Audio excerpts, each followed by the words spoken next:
Naitwa Victoria Mwenda, ni mjumbe wa kamati tendaji ya RFA, lakini pia ni katibu wa chama cha mpira wa miguu wanawake mkoa. Kikao tulichokuwa nacho leo kimeenda vizuri na wadau waliojitokeza wote tumekuwa na mawazo chanya na lengo kubwa lilikuwa ni namna gani tutapata timu. Muhimu umeonekana zaidi baada ya ile tamasha la Ziza Foundation, ndio tumekuja kugundua kumbe watu wapo. Unaweza kufikiri watu wapo, lakini kupitia vile tumeona kwa bado watu tunao, na hao ndio chachu kubwa ambayo watasababisha hili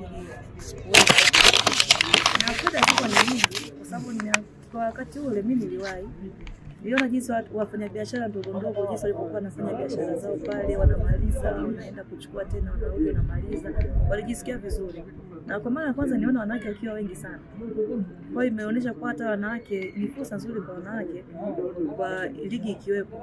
Siku hizi ajira zimekuwa ni ngumu, lakini mimi naichukulia ligi kama kiacha burudani kama sisi wadau wa soka, lakini pia ni fursa mbalimbali kwa wajasiriamali na hata watu wa mahoteli na vitu mbalimbali.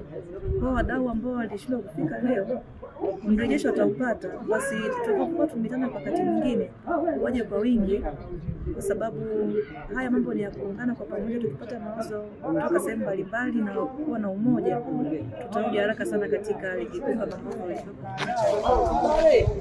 Kwa maoni yako binafsi, unaona dira au unaona mwanga kutokana na kikao hichi cha leo kwamba tunaweza kuifikia hiyo nchi ya ahadi?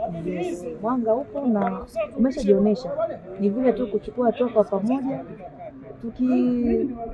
Tukichukua hatua kama tulivyokubaliana, hakika mapema sana tutafikia katika nchi yetu ya ahadi ya ligi kuu.